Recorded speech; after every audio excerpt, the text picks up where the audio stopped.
ರಘುತ್ತಮಾಚಾರ್ಯ ನಾಗಸಂಪಿಗೆಯವರು ಪೂರ್ಣಪ್ರಜ್ಞ ವಿದ್ಯಾಪೀಠದ ವಿದ್ವಾಂಸರು, ಪರಮಪೂಜ್ಯ ಪೇಜಾವರ ಮಠದ ವಿಶ್ವೇಶತೀರ್ಥ ಶ್ರೀಪಾದಂಗಳವರಲ್ಲಿ ನ್ಯಾಯಸುಧಾ ಗ್ರಂಥದ ಅಧ್ಯಯನವನ್ನು ಮಾಡಿದ ವಿದ್ವಾಂಸರು.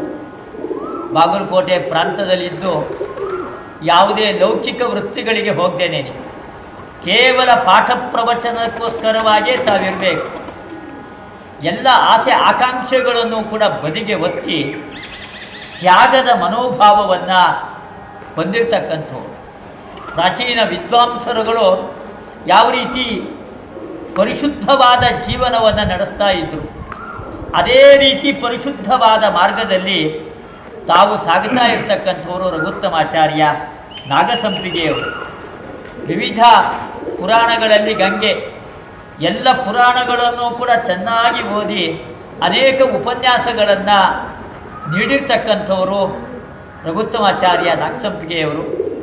ಬಾಗಲಕೋಟೆ ಪ್ರಾಂತದಲ್ಲಿದ್ದುಕೊಂಡು ಅನೇಕ ಮಂದಿ ಜಿಜ್ಞಾಸುಗಳಿಗೆ ಪಾಠವನ್ನು ಹೇಳೋದು, ಅನೇಕ ಮಂದಿ ವಿದ್ಯಾರ್ಥಿಗಳಿಗೆ ಶಾಸ್ತ್ರ ವ್ಯುತ್ಪತ್ತಿಯನ್ನು ತಂದುಕೊಡೋ ರೀತಿಯಲ್ಲಿ ಪಾಠಗಳನ್ನು ಮಾಡ್ತಾ ಅನೇಕ ಮಂದಿಗೆ ನ್ಯಾಯಸುಧಾ ಪಾಠವನ್ನು ಕೂಡ ಮಾಡಿ ಪರಮಪೂಜ್ಯ ವಿಶ್ವೇಶತೀರ್ಥ ಶ್ರೀಪಾದಂಗಳವರು, ಪರಮಪೂಜ್ಯ ಸತ್ಯಾತ್ಮತೀರ್ಥ ಶ್ರೀಪಾದಂಗಳವರ ಉಪಸ್ಥಿತಿ ಇರತಕ್ಕಂಥ ಸಭೆಗಳಲ್ಲಿ ಸುಧಾ ಗ್ರಂಥದ ಅನುವಾದವನ್ನು ಮಾಡಿ ಅವರು ಎಲ್ಲರಿಂದಲೂ ಕೂಡ ಮಾನ್ಯರಾಗಿರ್ತಕ್ಕಂಥವರು ರಘುತ್ತಮಾಚಾರ್ಯ ನಾಗಸಂಪಿಗೆಯವರು.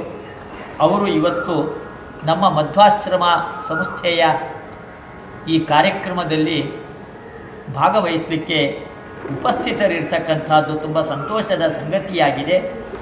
ವಿದ್ವಾಂಸರು, ಸದಾಚಾರ ಸಂಪನ್ನರು ಆಗಿರ್ತಕ್ಕಂಥ ರಘುತ್ತಮಾಚಾರ್ಯ ನಾಗಸಂಪಿಗೆಯವರಿಗೆ ಮಧ್ವಾಶ್ರಮ ಸಂಸ್ಥೆಯ ಪರವಾಗಿ ಹೃತ್ಪೂರ್ವಕವಾದ ಪ್ರಣಾಮಪೂರ್ವಕವಾದ ಸುಸ್ವಾಗತ. ಅವರು ವಿವಿಧ ಪುರಾಣಗಳಲ್ಲಿ ಗಂಗೆ ಈ ವಿಷಯದಲ್ಲಿ ಉಪನ್ಯಾಸವನ್ನು ನೀಡಬೇಕು ಎಂಬುದಾಗಿ ನಾನು ಪ್ರಾರ್ಥನೆಯನ್ನು ಮಾಡ್ತಾ ಇದ್ದೇನೆ. ಶ್ರೀ ಗುರುಭ್ಯೋ ನಮಃ. ಪರಮಗುರುಭ್ಯೋ ನಮಃ. ಶ್ರೀಮದಾನಂದತೀರ್ಥ ಭಗವತ್ಪಾದಾಚಾರ್ಯ ಗುರುಭ್ಯೋ ನಮಃ. ನರಸಿಂಹೋಖಿಲಾಜ್ಞಾನಮತಧ್ವಾಂತದಿವಾಕರಃ ಜಯತ್ಯಮಿತ ಸಜ್ಞಾನ ಸುಖಶಕ್ತಿಪಯೋನಿಧಿಃ. ಹಯಗ್ರೀವ ಹಯಗ್ರೀವ ಹಯಗ್ರೀವೇತಿ ಯೋ ವದೇತ್ತಸ್ಯ ನಿಸ್ಸರತೆ ವಾಣಿ ಜಹ್ನುಕನ್ಯಾ ಪ್ರವಾಹವತ್. ಮರುತ್ಪುತ್ರಾಯ ಕವಯೇ ಭೀಮಾಯ ಭಯಹಾರಿಣೇ ಶ್ರೀಮದಾನಂದತೀರ್ಥಾಯ ಪ್ರಖ್ಯಾತಾಯ ನಮೋ ನಮಃ. ವಾಣಿತೆ ಕರವಾಣ್ಯಂಬ ಚರಣೌ ಹೃದಯ ಸರ್ವದಾ ಮಧ್ವಾಕ್ಯ ಸರಣಿರ್ಭೂಯಾತ್. ಶ್ರೀಮದಾಚಾರ್ಯ ಭಾವಗ ಸೋಮೇಶ್ವರಾಯ ಸಿತಭೂತಿ ವಿಕಸ್ವರಾಯ ಪ್ರೇಮ ಪ್ರವೃದ್ಧ ಗಿರಿಜಾ ಹೃದಯ ಭಾಸ್ವರಾಯ ತುಂಗೋಲ್ಲಸತ್ಪವನ ಪಾವಿತ ವಂಶಪಲ್ಲಿ ಮಾಂಗಲ್ಯ ಹೇತು ಚರಿತಾಯ ನಮಃ ಶಿವಾಯ. ಆನಂದತೀರ್ಥೋಪದಿಷ್ಟೋ ನಿಧಿರ್ನಾರಾಯಣಕ್ವಯಃ ಪ್ರದರ್ಶಿತೋ ಯೇನ ಸಮ್ಯಕ್ ಜಯತೀರ್ಥಂ ತಮಾಶ್ರಯೇ. ತಂ ವಂದೇ ನರಸಿಂಹತೀರ್ಥನಿಲಯಂ ಶ್ರೀವ್ಯಾಸರಾಟ್ ಪೂಜಿತಂ ಧ್ಯಾಯಂತಂ ಮನಸಾ ನೃಸಿಂಹಚರಣಂ ಶ್ರೀಪಾದರಾಜಂ ಗುರುಂ. ವ್ಯಾಸರಾಜೇಂದುಮಾಶಾಸೆ ಚಂದ್ರಿಕಾ ಯಸ್ಯ ಸಮ್ಮತಾ ದುರ್ವಾದಿಚೋರಾನ್ ವಿದ್ರಾವ್ಯ ರಕ್ಷಿತಂ ಭುವನತ್ರಯಂ.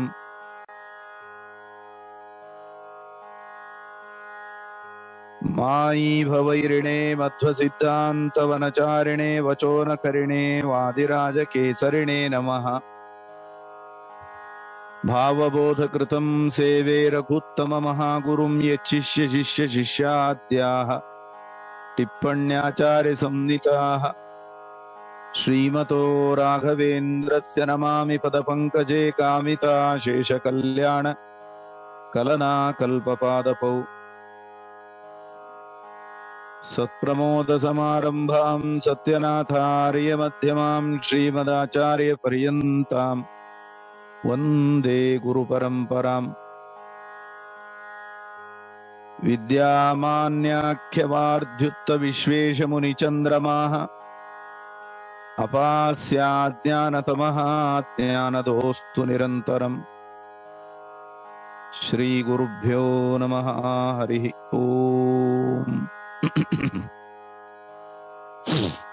ಹರಿವಾಯು ಗುರುಗಳನ್ನ ನಮಸ್ಕರಿಸಿ ಎಲ್ಲ ಪ್ರಾಚೀನಾಚಾರ್ಯರನ್ನ ಸ್ಮರಣ ಮಾಡಿಕೊಂಡು ಅವರ ಅನುಗ್ರಹವನ್ನ ಚಿಂತನೆ ಮಾಡುತ್ತಾ, ನಮ್ಮ ಪರಮಪೂಜ್ಯ ಗುರುಗಳಾದ ಪ್ರಾತಸ್ಮರಣೀಯರಾದ ವಿಶ್ವೇಶತೀರ್ಥ ಶ್ರೀಪಾದಂಗಳವರ ಪರಮಾನುಗ್ರಹದಿಂದ ಹರಿದ್ವಾರ ಕ್ಷೇತ್ರದಲ್ಲಿ ಗಂಗಾ ತೀರದಲ್ಲಿ ಸ್ಥಾಪಿಸಲ್ಪಟ್ಟಂತಹ ಶ್ರೀ ಮಧ್ವ ಮಠ, ಈ ಮಠದಲ್ಲಿ ಇದೀಗ ವರ್ತಮಾನ ಪೀಠಾಧಿಪತಿಗಳಾದ ಪರಮಪೂಜ್ಯರಾದ ಶ್ರೀ ವಿಶ್ವಪ್ರಸನ್ನ ತೀರ್ಥ ಶ್ರೀಪಾದಂಗಳವರ ಆದೇಶದಂತೆ ಅಲ್ಲಿಯ ವ್ಯವಸ್ಥಾಪಕರು ವಿದ್ವಾಂಸರು ಆದ ಮನೋಜಾಚಾರ್ಯ ಜೋಶಿಯವರು ಜ್ಯೇಷ್ಠ ಮಾಸದಲ್ಲಿ ನಡೆಯುವಂತಹ ಗಂಗಾ ಜಯಂತಿ ದಶಹರ ಎಂಬುದಾಗಿ ಪ್ರಸಿದ್ಧವಾದ ಪರ್ವಕಾಲ. ಈ ಸಂದರ್ಭದಲ್ಲಿ ಗಂಗಾದೇವಿಯ ಮಹಿಮೆಯ ಚಿಂತನೆಯನ್ನ ಮಾಡಬೇಕು ಅನ್ನುವ ಹಿನ್ನೆಲೆಯಲ್ಲಿ ಒಬ್ಬೊಬ್ಬ ವಿದ್ವಾಂಸರಿಂದ ಗಂಗೆಯ ಬೇರೆ ಬೇರೆ ಮಹಿಮೆಗಳ ಚಿಂತನೆ ನಡೆಯುವಂತೆ ಒಂದು ಜ್ಞಾನ ಕಾರ್ಯವನ್ನ ಏರ್ಪಡಿಸಿದ್ದಾರೆ. ಹರಿದ್ವಾರದಲ್ಲಿ ನೀರಿನ ರೂಪದಲ್ಲಿ ಗಂಗೆ ಮಾತ್ರ ಹರಿಯೋದಲ್ಲ, ಶ್ರೀಮಠದಲ್ಲಿ ಇಂತಹ ಜ್ಞಾನ ಕಾರ್ಯವನ್ನ ಮಾಡುವ ಮೂಲಕವಾಗಿ ಜ್ಞಾನ ಗಂಗೆಯನ್ನು ಕೂಡ ಹರಿಸುವ ಕಾರ್ಯವನ್ನ ಮಾಡ್ತಾ ಇದ್ದಾರೆ. ಭಗೀರಥ ಮೇಲಿನಿಂದ ಗಂಗೆಯನ್ನ ಕೆಳಗಿಳಿಸಿದರೆ, ಮನೋಜವಾಚಾರ್ಯರು ಕೆಳಗಿನಿಂದ ಗಂಗೆಯನ್ನ ಮೇಲಕ್ಕೆ, ಹರಿದ್ವಾರದಿಂದ ಕೆಳಭಾಗದಲ್ಲಿ ಸ್ವಲ್ಪ ದೂರದಲ್ಲಿರೋ ಎಲ್ಲ ವಿದ್ವಾಂಸರನ್ನ ಒಟ್ಟುಗೂಡಿಸಿ ಅವರ ಮುಖ ಕಮಲದಿಂದ ವಾಗ್ಗಂಗೆ ಹರಿಯುವ ರೀತಿಯಲ್ಲಿ ಇದೊಂದು ಭಗೀರಥನ ಸಾಹಸದಂತಹ ಸಾಹಸವನ್ನು ಮಾಡ್ತಾ ಇದ್ದಾರೆ. ಅವರನ್ನ ಅಭಿನಂದಿಸಿ, ನನಗೆ ಬೇರೆ ಬೇರೆ ಪುರಾಣಗಳಲ್ಲಿ ಗಂಗೆಯ ಮಹಿಮೆ, ಗಂಗೆಯ ಜನನ ಇತ್ಯಾದಿ ವಿಚಾರಗಳನ್ನ ಚಿಂತನೆ ಮಾಡಬೇಕು ಅಂತ ತಿಳಿಸಿದ್ದಾರೆ. ಯಥಾಮತಿ ಅದರ ಚಿಂತನೆಯಲ್ಲಿ ಇಲ್ಲಿ ಮಾಡುತ್ತಾ ಇದ್ದೇನೆ. ಬ್ರಹ್ಮವೈವರ್ತ ಪುರಾಣದಲ್ಲಿ ಗಂಗೆಯ ಬಗ್ಗೆ ಒಂದು ಕಥೆ ಪ್ರಸ್ತುತವಾಗಿದೆ. ಗೋಲೋಕ ಅಂತ ಪ್ರಸಿದ್ಧವಾಗಿರತಕ್ಕಂತಹ ಶ್ರೀಮನ್ನಾರಾಯಣ ವಾಸ ಮಾಡತಕ್ಕಂತಹ ಲೋಕ. ಅಲ್ಲಿ ಶ್ರೀಮನ್ನಾರಾಯಣ ತನ್ನ ಪತ್ನಿಯಾದ ಲಕ್ಷ್ಮೀದೇವಿ, ಸೊಸೆಯಾದ ಸರಸ್ವತೀ ದೇವಿ, ತನ್ನ ಮಗಳೂ ಆಗಿರತಕ್ಕಂತಹ ಗಂಗಾದೇವಿಯೊಂದಿಗೆ ಕುಳಿತುಕೊಂಡಾಗ ಒಟ್ಟಿಗೆ ಕುಳಿತಿದ್ದಾರೆ. ಆ ಸಂದರ್ಭದಲ್ಲಿ ಮಗಳಾದ ಗಂಗಾದೇವಿಯ ಮೇಲೆ ಶ್ರೀ ನಾರಾಯಣ ಒಂದು ವಿಶೇಷವಾದ ಪ್ರೀತಿಯನ್ನ, ಮಮತೆಯನ್ನ ಪ್ರಕಟ ಮಾಡಿದ. ಅದನ್ನ ಕಂಡು ಲೋಕದೃಷ್ಟಿಯಲ್ಲಿ ಸರಸ್ವತಿ ಲಕ್ಷ್ಮೀದೇವಿಯರು ಒಂದು ಮಾತ್ಸರ್ಯಕ್ಕೆ ಒಳಗಾದವರಂತೆ ಕಲಹವನ್ನು ಮಾಡುತ್ತಾರೆ. ಗಂಗೆಯ ಮೇಲೆ ವಿಶೇಷ ಪ್ರೀತಿಯನ್ನ ಪರಮಾತ್ಮ ತೋರಿಸಿದ್ದನ್ನ ನೋಡಿ ಸಹಿಸ್ಲಿಕ್ಕಾಗದೆ ಸರಸ್ವತಿ ಲಕ್ಷ್ಮಿಯನ್ನ ಓರೆ ನೋಟದಿಂದ ನೋಡಿ ಲಕ್ಷ್ಮೀದೇವಿಯನ್ನ ವಿಶೇಷವಾಗಿ ಹೊಗಳಲಿಕ್ಕೆ, ಸ್ತೋತ್ರ ಮಾಡಲಿಕ್ಕೆ ಪ್ರಾರಂಭ ಮಾಡ್ತಾಳೆ. ಆವಾಗ ಗಂಗಾದೇವಿ ಅದನ್ನ ತಪ್ಪಾಗಿ ತಿಳಿದುಕೊಂಡು ಸ್ತೋತ್ರ ಮಾಡೋದರ ಬದಲು ನಿಂದಿಸ್ತಾ ಇದ್ದಾಳೆ ಅಂತ ಭಾವಿಸಿ ಗಂಗೆ ಸಿಟ್ಟಿಗೆ ಒಳಗಾದಾಗ ಇದು ಯಾಕೋ ವಾತಾವರಣ ಅಷ್ಟು ಸರಿ ಇಲ್ಲ ಅಂತ ನಾರಾಯಣ ಅಲ್ಲಿಂದ ಅದೃಶ್ಯನಾಗಿ ಹೋಗಿಬಿಟ್ಟ. ಆಗ ಕೋಪಕ್ಕೆ ಒಳಗಾಗಿರತಕ್ಕಂತಹ ಸರಸ್ವತಿ ಲಕ್ಷ್ಮೀದೇವಿಗೆ ಶಾಪವನ್ನು ಕೊಡ್ತಾಳೆ. ನೀನು ಭೂಲೋಕದಲ್ಲಿ ನದಿಯಾಗಿ ಹರಿ ಅಂತ. ಇದನ್ನು ನೋಡಿ ಗಂಗಾದೇವಿಗೆ ಕೋಪ ಬಂದು, ಕಾರಣ ಇಲ್ಲದೆ ಲಕ್ಷ್ಮೀದೇವಿಗೆ ಸರಸ್ವತಿ ಶಾಪ ಕೊಟ್ಟದ್ದನ್ನು ಕಂಡು ಗಂಗೆ ಸರಸ್ವತಿಗೂ ಶಾಪ ಕೊಡ್ತಾಳೆ, ನೀನೂ ನದಿಯಾಗಿ ಹರಿ ಅಂತ. ಆವಾಗ ಸರಸ್ವತಿ ದೇವಿ ಗಂಗೆಗೆ ಶಾಪ ಕೊಡ್ತಾಳೆ, ನೀನೂ ಭೂಲೋಕದಲ್ಲಿ ನದಿಯಾಗಿ ಹರಿ ಅಂತ. ಹೀಗೆ ಮೂವರಿಂದಲೂ ಶಾಪ ಪ್ರತಿಶಾಪಗಳು ನಡೆದಾಗ ಶಾಪ ಮುಗಿಯುವ ಸಮಯಕ್ಕೆ ಸರಿಯಾಗಿ ಶ್ರೀಮನ್ನಾರಾಯಣ ಅಲ್ಲಿ ಪ್ರತ್ಯಕ್ಷನಾಗಿದ್ದಾನೆ. ಮೂವರಿಗೂ ಪರಮಾತ್ಮ ಆಜ್ಞೆ ಮಾಡಿದ, ಕಲಯಾಚ ಸರಿದ್ಭೂತ್ವ ಶೀಘ್ರಂ ಗಚ್ಚ ವರಾನನೆ ಭಾರತಂ ಭಾರತೀ ಶಾಪಾತ್ ನಾಮ್ನಾ ಪದ್ಮಾವತಿ ಭವ ಎಂಬುದಾಗಿ ಒಂದಂಶದಿಂದ ನೀನು ಭೂಲೋಕದಲ್ಲಿ ಸರಸ್ವತಿಯ ಶಾಪಕ್ಕನುಗುಣವಾಗಿ ನದಿಯಾಗಿ ಹರಿ, ನಿನ್ನ ಹೆಸರು ಪದ್ಮಾವತಿ ಅಂತ, ಪದ್ಮಾವತಿ ಎಂಬ ನದಿಯಾಗಿ ಹರಿ ಅಂತ ಪರಮಾತ್ಮ ಲಕ್ಷ್ಮೀದೇವಿಗೆ ಆಜ್ಞೆ ಮಾಡಿದ. ಗಂಗಾದೇವಿಗೆ ಹೇಳಿದ, ನೀನೂ ಕೂಡ ಭೂಲೋಕದಲ್ಲಿ ನದಿಯಾಗಿ ಹರಿಯಬೇಕು. ಒಂದಂಶದಿಂದ ಭೂಲೋಕದಲ್ಲಿ ನದಿಯಾಗಿ ಹರಿಯುತ್ತ ಲೋಕವನ್ನೆಲ್ಲ ಪಾವನ ಮಾಡಬೇಕು ನೀನು. ಅದರಂತೆ ಸ್ವರ್ಗದಲ್ಲಿ ಬ್ರಹ್ಮಲೋಕದಲ್ಲಿ ವಾಸ ಮಾಡುವ ನೀನು ಭಗೀರಥನ ತಪಸ್ಸಿಗೆ ಮೆಚ್ಚಿ ಭೂಲೋಕದಲ್ಲಿ ಸಂಚಾರವನ್ನು ಮಾಡಿ ಸಮುದ್ರವನ್ನು ಹೋಗಿ ಸೇರು, ಸಮುದ್ರದ ರಾಜನಾದ ವರುಣನ ಪತ್ನಿಯಾಗಿರು ಅಂತ. ಆಮೇಲೆ ನನ್ನ ವಿಶೇಷ ಆವೇಶಕ್ಕೆ ವಿಭೂತಿ ರೂಪಕ್ಕೆ ಒಳಗಾದ ಶಂತನುವಿನ ಮಗನಾದಂತಹ ಭೀಷ್ಮನಿಗೆ ದೇವವ್ರತನಿಗೆ ನೀನು ತಾಯಿಯಾಗು ಅಂತ ಪರಮಾತ್ಮ ಗಂಗೆಗೆ ಆಜ್ಞೆ ಮಾಡಿದ. ಅದೇ ರೀತಿಯಲ್ಲಿ ಸರಸ್ವತೀ ದೇವಿಗೂ ಕೂಡ ನೀನೂ ಕೂಡ ಭೂಲೋಕದಲ್ಲಿ ನದಿಯಾಗಿ ಹರಿದು ಸರಸ್ವತಿ ಎಂಬ ಹೆಸರಿನಿಂದ ಭಾರತ ದೇಶದಲ್ಲಿ ಪ್ರವಾಹ ರೂಪದಲ್ಲಿ ಇರುವಂತ. ಅಂತೂ ಮೂವರಿಗೂ ಶಾಪ ಅನ್ನೋದು ಒಂದು ನಿಮಿತ್ತ.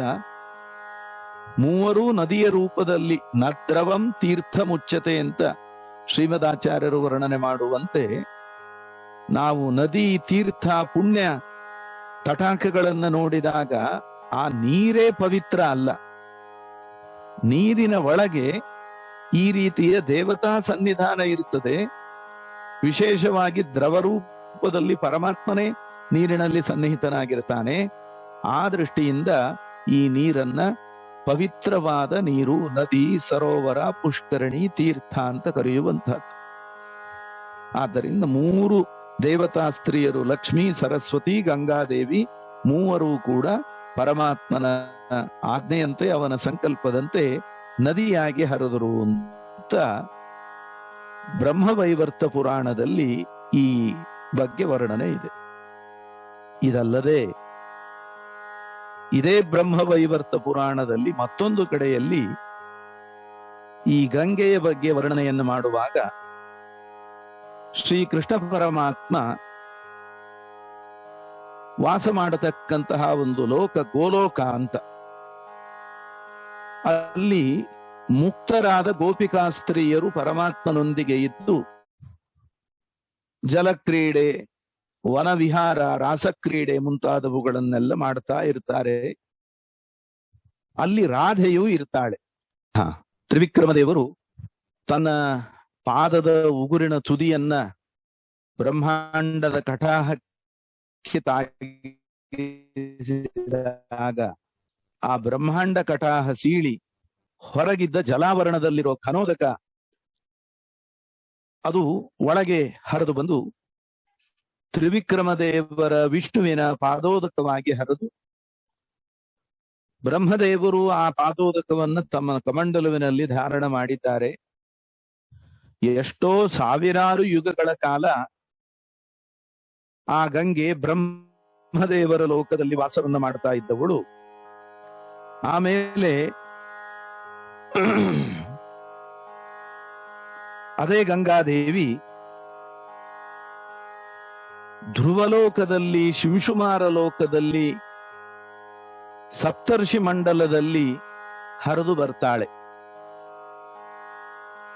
ಅಲ್ಲಿಂದ ಹರಿದು ಅವಳು ಭೂಲೋಕಕ್ಕೆ ಬರಬೇಕಾದರೆ ಭಾಗವತ ಹಾಗೂ ರಾಮಾಯಣ ಇಲ್ಲೆಲ್ಲ ವರ್ಣನೆ ಮಾಡುವಂತೆ ಸಗರ ಚಕ್ರವರ್ತಿಯ 60,000 ಜನ ಮಕ್ಕಳು ಕಪಿಲ ಮುನಿಗಳ ಕ್ರೋಧಾಗ್ನಿಗೆ ಸಿಲುಕಿ ಸುಟ್ಟು ಬೂದಿಯಾದಾಗ ಅವರನ್ನ ಅರಸಿಕೊಂಡು ಬಂದ ಅಂಶುಮಂತ ಗಂಗೆಯ ಸ್ಪರ್ಶವಾದರೆ ಇವರೆಲ್ಲರೂ ಉದ್ಧಾರವಾಗ್ತಾರೆ ಅಂತ ಹೇಳಿ ಗರುಡ ದೇವರ ಮಾತಿನಿಂದ ಸಗರ ಚಕ್ರವರ್ತಿಯ ಬಳಿ ಬಂದು ಅಶ್ವಮೇಧ ಯಾಗವನ್ನ ಪೂರ್ಣ ಮಾಡಿದ ನಂತರ ಗರುಡ ದೇವರು ಹೇಳಿದಂತೇನೆ ದೇವಲೋಕದಿಂದ, ಬ್ರಹ್ಮದೇವರ ಆ ಸತ್ಯಲೋಕದಿಂದ ಗಂಗೆಯನ್ನ ಭೂಲೋಕಕ್ಕೆ ತರೋದಕ್ಕೆ ಅಂತ ತಪಸ್ಸು ಮಾಡಿದ. ಅಂಶುಮಂತನಿಗೆ ಸಾಧ್ಯವಾಗದೆ, ಅವನ ಮಗ ದಿಲೀಪನಿಗೂ ಸಾಧ್ಯವಾಗದೆ, ದಿಲೀಪನ ಮಗನಾದ ಭೂಲೋಕಕ್ಕೆ ತರಬೇಕು ಅಂತ ತಡ್ಕೊಳ್ಳೋರು ಯಾರು? ಭೂಮಿ ಬಿರಿದು ಹೋಗುತ್ತೆ. ಅದಕ್ಕಾಗಿ ಭಗೀರಥ ಮತ್ತೆ ರುದ್ರದೇವರನ್ನು ಕುರಿತು ತಪಸ್ಸು ಮಾಡಿ ಪ್ರಾರ್ಥನೆ ಮಾಡಿಕೊಂಡ. ಹರಿದು ಬರ್ತಾ ಇರುವ ಗಂಗೆಯನ್ನ ರುದ್ರದೇವರು ತನ್ನ ತಲೆಯಲ್ಲಿ ಜಟಾಜೂಟದಲ್ಲಿ ಅದನ್ನ ಬಂಧಿಸಿದ್ದಾರೆ. ಸ್ವಲ್ಪ ಮಾತ್ರ ಹೊರಗೆ ಕಳುಹಿಸಿಕೊಟ್ರು ಭಗೀರಥನ ಪ್ರಾರ್ಥನೆಯಂತೆ. ಹಾಗೆ ಹರಿತಾ ಬಂದಂತಹ ಗಂಗೆ ಮಾರ್ಗ ಮಧ್ಯದಲ್ಲಿ ಮುಂದೆ ಮುಂದೆ ಭಗೀರಥ, ಹಿಂದೆ ಹಿಂದೆ ಭಾಗೀರಥಿ. ಹಾಗೆ ಹೋಗ್ತಾ ಇರುವಾಗ ರಾಜರ್ಷಿಯಾದ ಜನ್ಮು ತಪಸ್ಸು ಮಾಡ್ತಾ ಇದ್ದಂತಹ ವನ, ಅವನ ಆಶ್ರಮದಲ್ಲಿರೋ ಯಜ್ಞಕುಂಡ ಎಲ್ಲವೂ ಕೊಚ್ಚಿಕೊಂಡು ಹೋಗುವಂತೆ ಆದಾಗ ಕೋಪಗೊಂಡ ಜನ್ಮು ಮಹರ್ಷಿ ಇಡೀ ಗಂಗಾ ನೀರನ್ನ ಪಾನ ಮಾಡಿ ಹಾಕಿ 10 ಹೆಜ್ಜೆ ಮುಂದೆ ಹೋಗಿ ಭಗೀರಥ ತಿರುಗಿ ನೋಡಿದರೆ ಗಂಗೆ ಮಾಯ. ಕೊನೆಗೆ ಮತ್ತೆ ಜನ್ನು ಮಹರ್ಷಿಗಳನ್ನ ಪ್ರಾರ್ಥನೆ ಮಾಡಿದಾಗ ತನ್ನ ಕಿವಿಯಿಂದ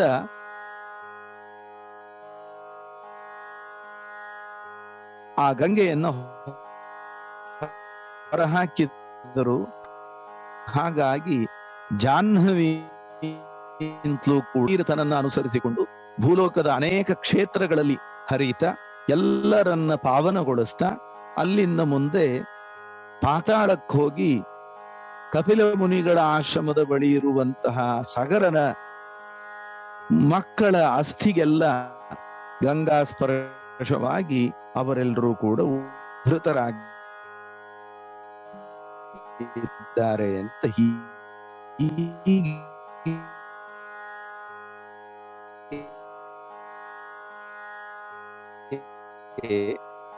ದೇವತೆಯಾದ ಹಿಮವಂತನಿಗೆ ಅವನ ಪತ್ನಿಯಾದ ಮೇನಾದೇವಿಯಲ್ಲಿ 2 ಹೆಣ್ಣು ಮಕ್ಕಳು, ಒಬ್ಬಳು ಗಂಗೆ, ಇನ್ನೊಬ್ಬಳು ಪಾರ್ವತಿ.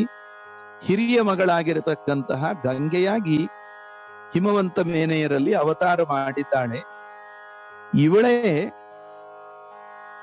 ಕುಮಾರ ಸ್ಕಂದನ ಜನನಕ್ಕೂ ಕೂಡ ಕಾರಣಳಾಗಿರತಕ್ಕವಳು ಅಂತ ಕುಮಾರ ಜನನಿ ಅಂತಲೂ ಕೂಡ ಇವಳು ಪ್ರಸಿದ್ಧಳಾಗಿದ್ದಾಳೆ ಅಂತ ನಾವು ಕಾಣ್ತೇವೆ. ಈ ಗಂಗೆ ಭಗೀರಥನ ಪ್ರಾರ್ಥನೆಯಂತೆ ಭೂಲೋಕಕ್ಕೆ ಬರುವಾಗ ಆಜ್ಞೆ ಮಾಡ್ತಾ ಇದ್ದೀರಿ, ಭಗೀರಥ ಕರೆದಿದ್ದಾನೆ, ಹೋಗು ಜನರನ್ನ, ಅವನ ಪಿತೃವ್ಯರನ್ನ ಉದ್ಧಾರ ಮಾಡು ಅಂತ. ಆದರೆ ಭೂಲೋಕಕ್ಕೆ ನಾನು ಹೋದರೆ ಭೂಲೋಕದಲ್ಲಿ ಎಲ್ಲ ಜನರು ಕೂಡ ಬಂದು ನನ್ನಲ್ಲಿ ಸ್ನಾನ ಮಾಡ್ತಾರೆ, ತಮ್ಮ ತಮ್ಮ ಪಾಪವನ್ನು ಬಿಟ್ಟು ಹೋಗ್ತಾರೆ. ಅಲ್ಲಿಗೆ ಪುಣ್ಯ ನದಿಯಾಗಿರತಕ್ಕಂತಹ ನಾನು ಎಲ್ಲರ ಪಾಪವನ್ನ ಹೊತ್ತುಕೊಂಡು ತಿರುಗುವ ಅಪವಿತ್ರ ನದಿಯಾಗಿ ಬಿಡುತ್ತೇನೆ ಅಂತ ಕೇಳಿದಾಗ ಬ್ರಹ್ಮದೇವರು ಅವಳನ್ನು ಸಮಾಧಾನ ಪಡಿಸ್ತಾ, ಸಾಧವೋ ನ್ಯಾಸಿನ ಶಾಂತಾಃ ಬ್ರಹ್ಮಿಷ್ಠಾಃ ಲೋಕಪಾವನಾಃ ಹರಂತಿ ಅಘಂ ತೇ ಅಂಗಸಂಗಾತ್ ತೇ ಶ್ವಾಸ್ತೆ ಹೆಗಭಿದ್ಧರಿಹಿ ಎಂಬುದಾಗಿ, ನೀನೇನು ಚಿಂತೆ ಮಾಡಬೇಡ, ಎಷ್ಟೇ ಜನ ಪಾಪಿಷ್ಠರು ಬಂದು ನಿನ್ನಲ್ಲಿ ಸ್ನಾನ ಮಾಡಿ ತಮ್ಮ ಪಾಪವನ್ನ ಬಿಟ್ಟು ಹೋದರೂ ಕೂಡ ಅನೇಕ ಜನ ಜ್ಞಾನಿಗಳು, ಅಪರೋಕ್ಷ ಜ್ಞಾನಿಗಳು, ತಪಸ್ವಿಗಳು, ಋಷಿ ಮುನಿಗಳು, ಅವಧೂತ ತನ್ನ ಹೃದಯದಲ್ಲಿರುವ ಭಗವಂತನ ಜಾಗೃತವಾದ ಸನ್ನಿಧಾನದಿಂದ ಇವರೆಲ್ಲರೂ ಯಾರ್ಯಾರು ನಿನ್ನಲ್ಲಿ ಪಾಪ ಬಿಟ್ಟು ಹೋಗಿದ್ದಾರೆ ಅವರು ಬಂದು ಒಬ್ಬರು ಸ್ನಾನ ಮಾಡಿದರೆ ಸಾಕು, ನಿನ್ನಲ್ಲಿರೋ ಎಲ್ಲ ಪಾಪವೂ ಪರಿಹಾರ ಆಗಿಬಿಡ್ತದೆ. ಯಾಕೆ? ಅವರ ಒಳಗಿರುವಂತಹ ಪರಮಾತ್ಮನಿಂದಾಗಿ, ಪರಮಾತ್ಮನ ಸನ್ನಿಧಾನದಿಂದಾಗಿ ನಿನ್ನ ಪಾಪ ಎಲ್ಲ ಪರಿಹಾರ ಆಗ್ತದೆ. ಹಾಗಿದ್ರೆ ಎಲ್ಲ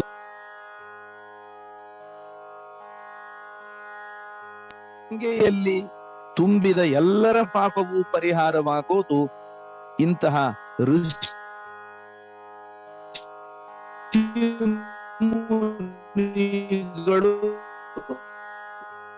ಅಲ್ಲಿ ಸ್ನಾನ ಮಾಡೋದು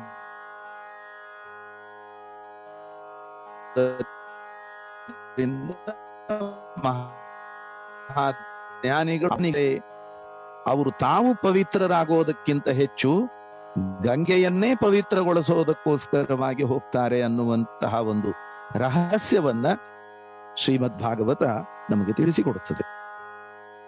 ಇದಲ್ಲದೇನೆ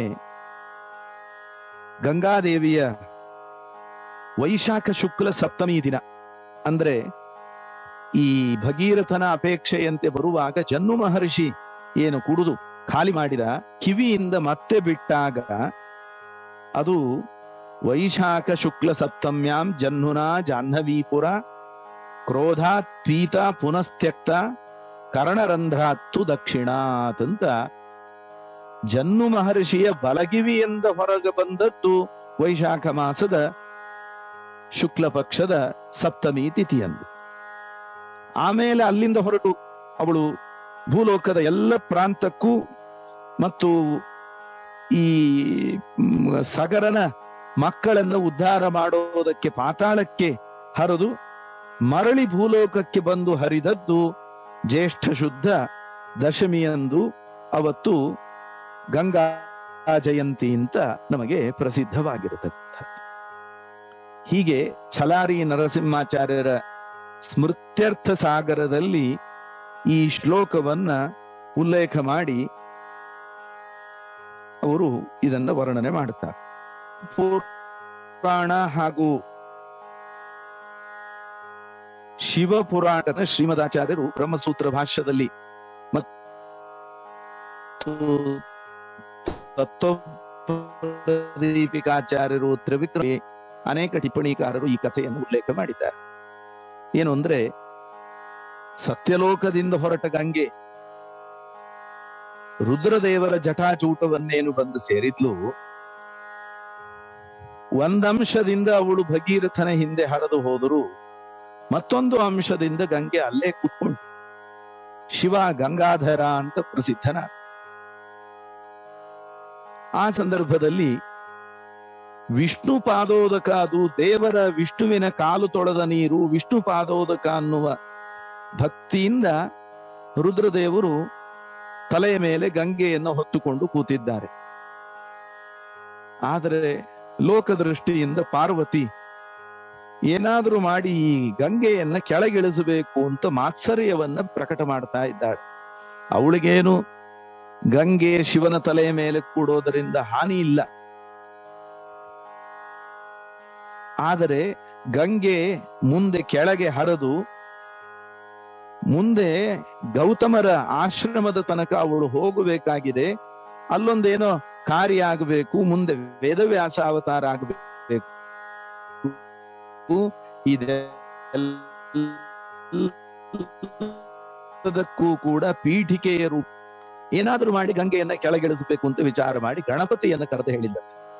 ಗಣಪತಿಯಿಂದ ಆಯ್ತು, ನಾನು ಉಪಾಯ ಮಾಡುತ್ತೇನೆ ಅಂತ ಬ್ರಹ್ಮಚಾರಿಯ ವೇಷವನ್ನ ತಾಳಿಕೊಂಡು ಅಲ್ಲೇನಾಗಿತ್ತು, ಗೌತಮರ ಆಶ್ರಮದಲ್ಲಿ ಸುಮಾರು 12 ವರ್ಷಗಳ ಬರಗಾಲ. ಆದರೆ ಸುತ್ತಮುತ್ತಲು ಎಲ್ಲಾ ಕಡೆ ಗೌತಮರ ತಪ ಪ್ರಭಾವದಿಂದ ಗೌತಮರ ಆಶ್ರಮ ಮಾತ್ರ ಒಳ್ಳೆ ಸಮೃದ್ಧವಾಗಿತ್ತು. ಆದ್ರಿಂದ ಸುತ್ತಲೂ ನೀರಿನ ಕೊರತೆ ಆದಾಗ ಋಷಿ ಮುನಿಗಳೆಲ್ಲ ಗೌತಮರ ಆಶ್ರಮದಲ್ಲಿ ಬಂದು ವಾಸ ಮಾಡ್ಲಿಕ್ಕೆ ಶುರು ಮಾಡಿ ದಿನನಿತ್ಯ ಅವರ ಸ್ನಾನ, ಅನ್ನೀಕ, ಪ್ರವಚನಗಳು, ಚರ್ಚೆಗಳು, ಧ್ಯಾನ, ಇಂತಹ ಎಲ್ಲ ದೊಡ್ಡ ದೊಡ್ಡ ಋಷಿಗಳಿಗೆ ಅನ್ನದಾನ ಮಾಡುವ ದೊಡ್ಡ ಭಾಗ್ಯ ಗೌತಮ ಮಹರ್ಷಿಗಳು. ಹೀಗೆ 12 ವರ್ಷ ಕಳೆಯಿತು. 12 ವರ್ಷ ಕಳೆದು ಎಲ್ಲಾ ಕಡೆ ಸುಭಿಕ್ಷೆ ಆದ ಮೇಲೆ ಋಷಿಗಳು ತಮ್ಮ ಆಶ್ರಮಕ್ಕೆ ಹೋಗಬೇಕು ಅಂತ ಸಂಕಲ್ಪ ಮಾಡಿದಾಗ ಗೌತಮರಿಗೆ ಇಂತಹ ಬ್ರಾಹ್ಮಣರು ಋಷಿಗಳನ್ನು ಬಿಟ್ಟುಕೊಡೋದಕ್ಕೆ ಮನಸ್ಸಾಗ್ಲಿಲ್ಲ. ಇಲ್ಲ, ಇರ್ರಿ, ಇಲ್ಲೇ ಇರ್ರಿ ಅಂತ ಅವರನ್ನು ಇರಿಸ್ಕೊಂಡು ಇವರಿಗೆ ತಮ್ಮ ಸ್ಥಾನಕ್ಕೆ ಮರಳಿ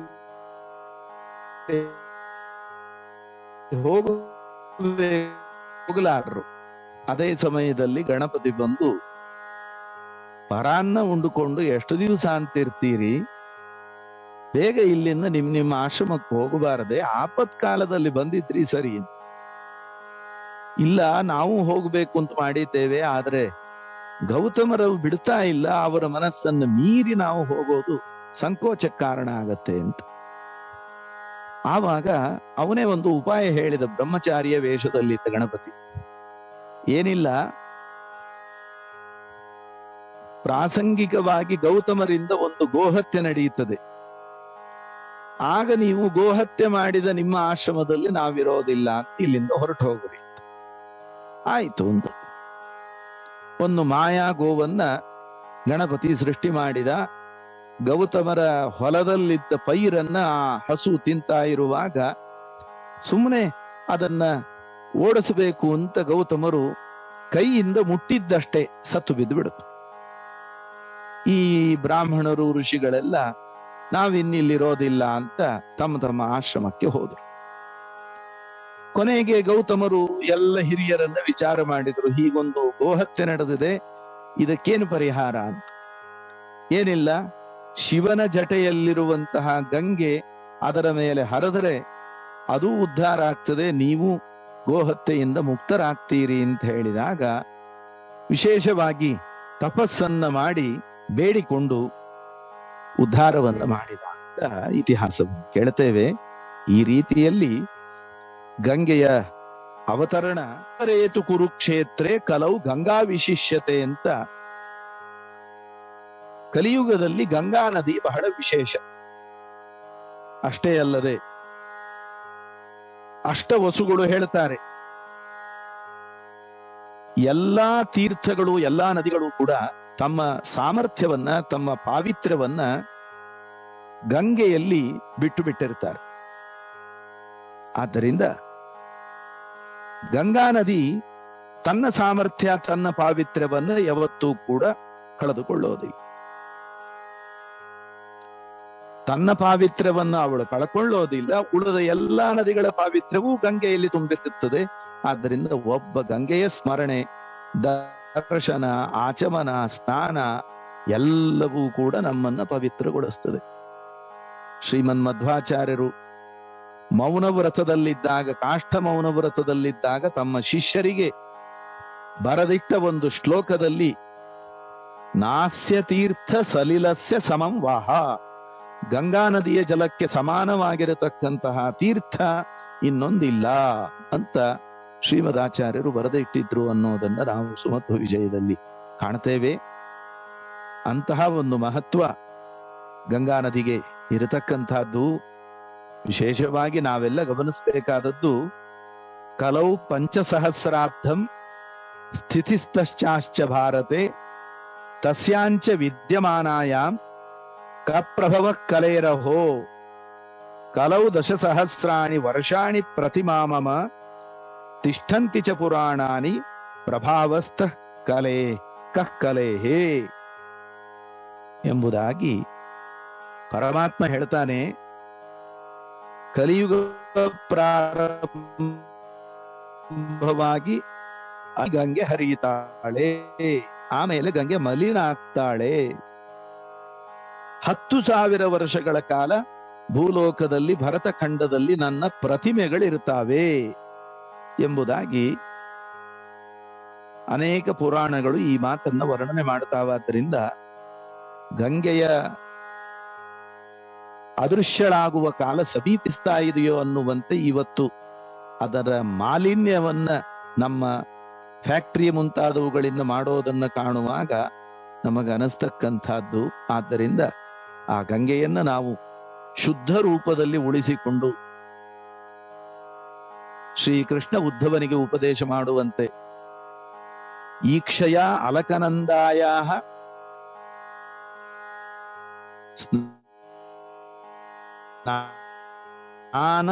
ಗಂಗೆಯ ದರ್ಶನ, ಗಂಗಾಜಲದ ಆಚಮನ, ಗಂಗೆಯಲ್ಲಿ ಸ್ನಾನ, ಇದೆಲ್ಲವೂ ಕೂಡ ನಮ್ಮನ್ನು ಶುಚಿಗೊಳಿಸ್ತದೆ, ಪವಿತ್ರಗೊಳಿಸ್ತದೆ. ನೀನು ಗಂಗೆಯ ಅಲಕನಂದೆಗೆ ಹೋಗು, ಅಲ್ಲಿ ಸ್ನಾನಾದಿಗಳನ್ನ ಮಾಡಿಕೊಂಡು ನನ್ನ ಧ್ಯಾನ ಮಾಡುವಂತ ಉದ್ಧವನಿಗೆ ಶ್ರೀಕೃಷ್ಣ ಭಾಗವತದಲ್ಲಿ ವರ್ಣನೆ ಮಾಡಿದ ಅಂತ ನಾವು ಕಾಣುತ್ತೇವೆ. ಈ ರೀತಿಯಲ್ಲಿ ಬೇರೆ ಬೇರೆ ಪುರಾಣಗಳಲ್ಲಿ ಗಂಗೆಗಳು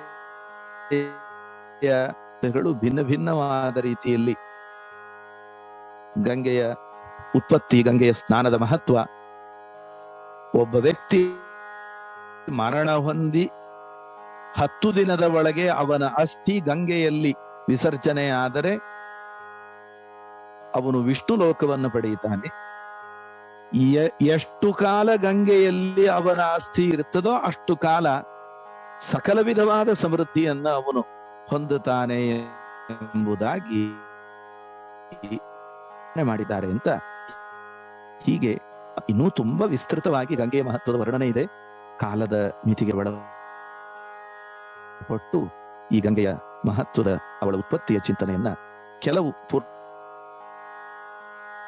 ಪುರಾಣಗಳ ಆಧಾರದ ಹಿನ್ನೆಲೆಯಲ್ಲಿ ಯಥಾಮತಿ ನಡೆಸಿ ಗಂಗೆಯ ಜಯಂತಿಯ ದಶಹರಾ ವ್ರತದ ಅಂಗವಾಗಿ ನಡೆಸಿದ ಈ ಪ್ರವಚನದಲ್ಲಿ ಒಂದು ಜ್ಞಾನ ಯಜ್ಞದಲ್ಲಿ ಒಂದು ಹವಿಸ್ಸನ್ನ ಹಾಕುವ ಅವಕಾಶವನ್ನ ಕರುಣಿಸಿದ ಪರಮಪೂಜ್ಯ ಶ್ರೀಪಾದಂಗಳವರಿಗೂ ಅನಂತ ಪ್ರಣಾಮಗಳನ್ನು ಸಲ್ಲಿಸ್ತಾ, ವ್ಯವಸ್ಥಾಪಕರಾದ ವಿದ್ವಾಂಸರಾದ ಶ್ರೀ ಮನೋಜಾಚಾರ್ಯ ಜೋಶಿಯವರಿಗೂ ಅಭಿನಂದನೆಗಳನ್ನು ಸಲ್ಲಿಸಿ ಈ ಪ್ರವಚನವನ್ನ ಗುರುಗಳ ಪಾದಗಳಲ್ಲಿ ಸಮರ್ಪಿಸ್ತೇನೆ.